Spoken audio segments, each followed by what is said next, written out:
What's up, gang? Today we're going to be revealing Starfield, which has been in early access the last few days.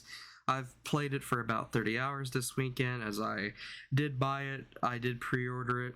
I pre-ordered the Ultimate Edition on Steam, so I've had around like 30 hours to play it this weekend, and I've had to say my opinion on this game, on the recent Bethesda title itself, is really just a mixed bag. I know there's been some outrage over the game being woke, per se, and I'll dive into that can of worms later, but first let's focus on the aspects of the game itself, the nit and gritty of it, before we go into the political and cultural issues that are surrounding this title. So first, let's talk about the presentation and performance of this title. In my opinion, Starfield is the most beautiful game that Bethesda has ever made, but that compliment and positive aspect can also have some negative repercussions for us players as well. The NPCs themselves have very high details, but also look extremely wonky in some areas and some parts of the game. The procedural generated world looks stunning, but also has difficulty loading in. Now, this is fairly common for procedurally generated titles, and stuff like that. I personally play, I think it's called Deceive Incorporated. No, that's not it. But there is a game on Steam. It's in early access. It's $14. It's a game where you play as a detective in the game, and you can, go around solving murders and stuff like that. So it's basically like, it has a world like that, but it's a very high graphic world instead of the 2-bit kind of world that game runs.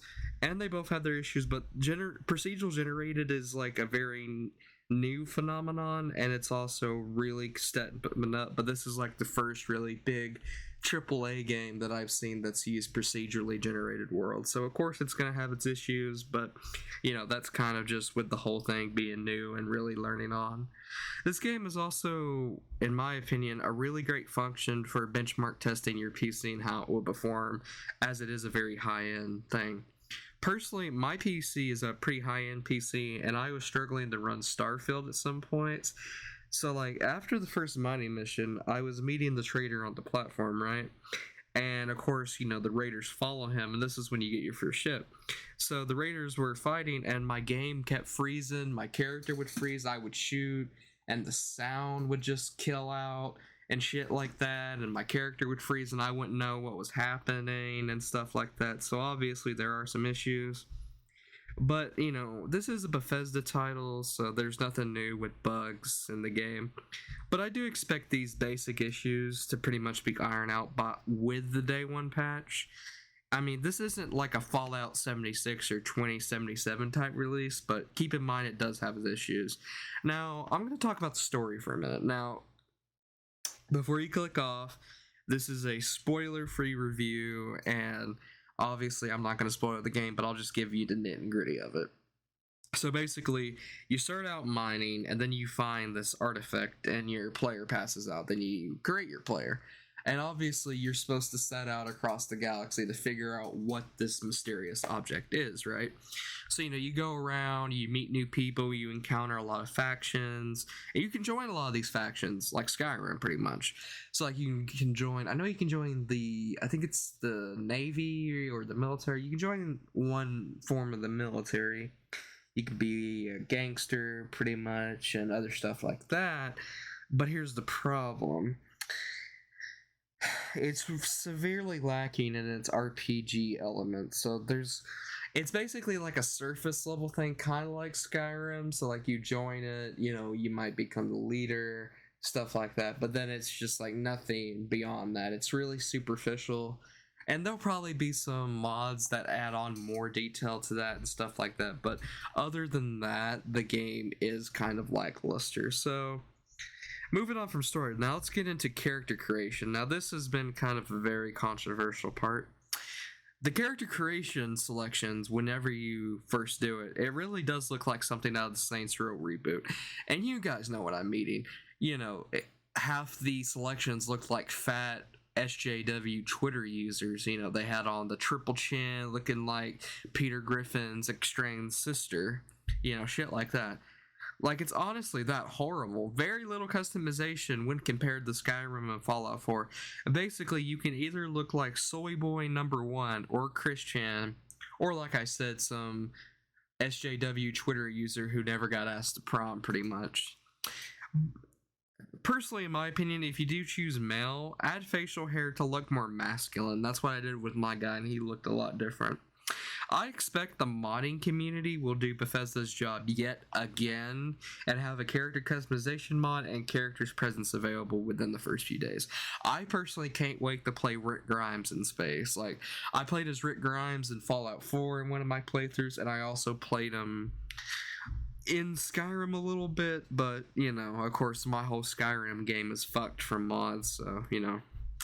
But love Skyrim, my favorite game, and Fallout 4. Gameplay, the combat in this game looks like, honestly, it looks like and it feels like absolute shit. And the AI are just essentially ragdolls for you to shoot at. You can't even drag them around like you can in Skyrim and Fallout, which is basically a minus and a step down from the previous titles. Like, you're telling me I can't throw somebody around, I can't drag their body and throw them in the river? You know, that could be added to some RPG elements and shit. You know, this game is severely lacking in RPG shit. You know, they should have just allowed us to drag bodies and shit. Like, what the fuck? This is fucking ridiculous. Like, what the hell? It's just so crazy. You know, and again, NPC interactions themselves, like talking to NPCs, they're basic and is not as next gens as Todd Howard promised. Wait, no, he actually lied about that. You couldn't really interact largely with random NPCs in like other titles like Fallout and Skyrim, but this is just a huge lie portrayed by Todd Howard as this being the great new big game. Like, it's not really. It's basically just Skyrim and Fallout in space, pretty much. That's all this game is. Space. Now let's go into the space exploration and world size. This game is massive as hell. I'm not gonna lie to you. You know, you can explore so many procedurally generated planets, and there's like 100 that are like oversized and they have life on them. But the space exploration, you know, a pretty integral part of the marketing of this game, and pretty much a space exploration title like this is not even fucking present. Like, Todd Howard did it again. How many more times are we gonna fall for this bullshit? You just open a map and fast travel like you do in Skyrim. Like I said again, it's fucking Skyrim in space. Don't even get me started on space combat. That shit is horrendous. I would rather give EA money and play Battlefront 2, since that has better air and space combat than whatever this fucking shit claims to be. Like, holy fuck, it's fucking horrendous. Now, let's get into what everyone's been waiting for. Let's talk about the woke stuff. Now, as you know, there was a pretty big YouTuber, and he made a video about the pronoun stuff with the character creation. Now, I will be honest, I mean, the guy had some valid points, but, you know, the guy himself, like, people were making fun of him for raging about the pronouns, but, you know, like, at the same time, no one really cares about this shit. It's fucking stupid. And people are like, oh, well, in Pokemon, it asked you if you were a boy or a girl. No, this is, like, allowing you to be this is forcing the transgender and the whole, like, fucking, you know, pronoun shit down everyone's throats who doesn't want to hear it. No, but basically it's the same people who kicked that Nexus creator off for having a mod to remove the gay flag. So, you know, basically I wouldn't be surprised if there was a mod to remove the pronouns from the game, and then boom, that person gets canceled. So, you know, it's like, oh, you're just crying about it, but then as soon as you criticize something or, you know, don't have something, they fucking flip out and scream like little banshees. Like I said, you know, half these people look like the character creations in Starfield, so, you know, they made it really good for all them Twitter, well, now X users, but, you know, just a bunch of dumbass people who are unemployed just bitching about some shit they don't understand. This game is woke, let's just be honest, no doubt about it. It basically starts at the beginning when you do create the character, when it asks for your pronouns, and you can be both non-binary and transgender. There's hardly any male leaders in the game. There's a lot of forced diversity in this title. Again, and I will give my opinion right here. Some of you guys might get mad about this or whatever. There's nothing wrong with having a character who is non-white or a female leader. I mean, that's just common sense. But for fuck's sake, create an original character. Don't just create these dumbass characters for the sake of having diversity while having them as dense as humanly possible. If you look at pre-Disney Star Wars, keep in mind, pre-Disney, pre-fucking Disney Star Wars, you had strong female characters like Leia, Padme, Ahsoka, and they were all examples of beloved character who were female leaders. Like, everyone fucking loved Ahsoka. Everyone loved Padme. Everyone loved Leia. Everybody loved that.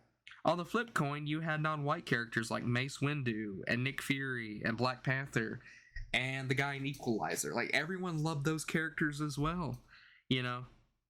But here's the problem. These characters have backgrounds, and they're not dense and only placed there for the sake of diversity and inclusion. Like, damn, if you really don't believe me about how bad this game is when it comes to this shit, just check out check out the discussion page on Steam for Starfield. The Starfield discussion page on Steam. It's nothing but a fucking war zone. There's group chats being formed and all sorts of shit. Now, in my next video, I'll probably release today or tomorrow. I'm actually going to record myself going through the Steam discussions and actually reading a bunch of them and reacting to them. So keep an eye out for that if you don't believe me. So, to wrap everything up that I've been saying, Starfield is a fun game.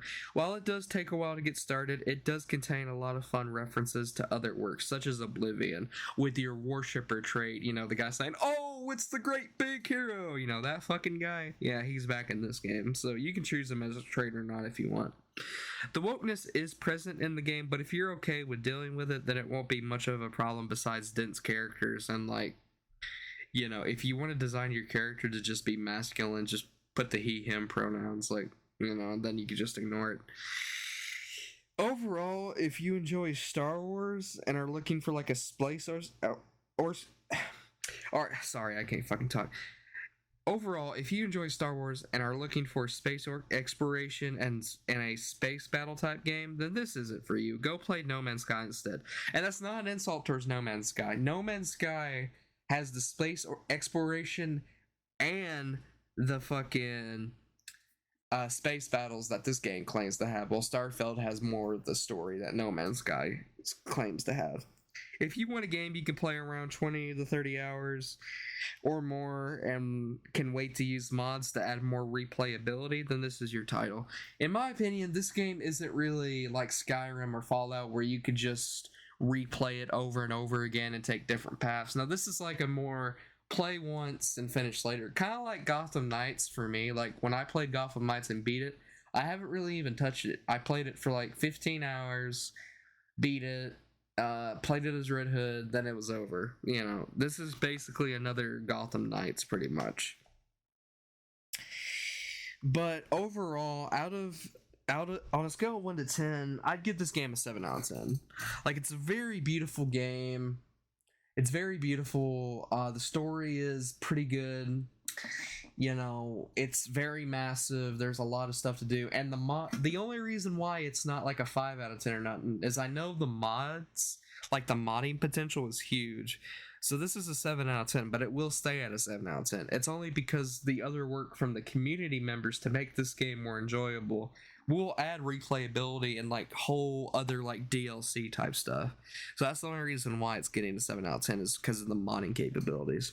But the problem is it's with its glaring issues with the presentation. It's a lack of RPG mechanics really lower down the fun factor for a game that markets itself as a exploration title, an RPG type title, you know, stuff like that. The marketing was really just misinformation in my opinion. But anyway, guys, that really wraps up my video here. You know, stay for a minute because we're going to enjoy a video from the YouTuber Dustus about Todd Howard, you know, him and his sweet little lies. But first, I just want to say I'm sorry for not really uploading as much.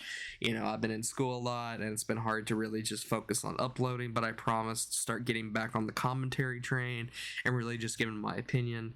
Next video will be the you know, Steam discussion page around Starfield, and then we're gonna do some stuff about GTA 6, and then I'm gonna give my retrospective review on Gotham Knights and why it personally just didn't live up to the hype. But other than that, I hope you guys have a really good day. I love you guys. Peace out, and I'll see you tomorrow.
future goals.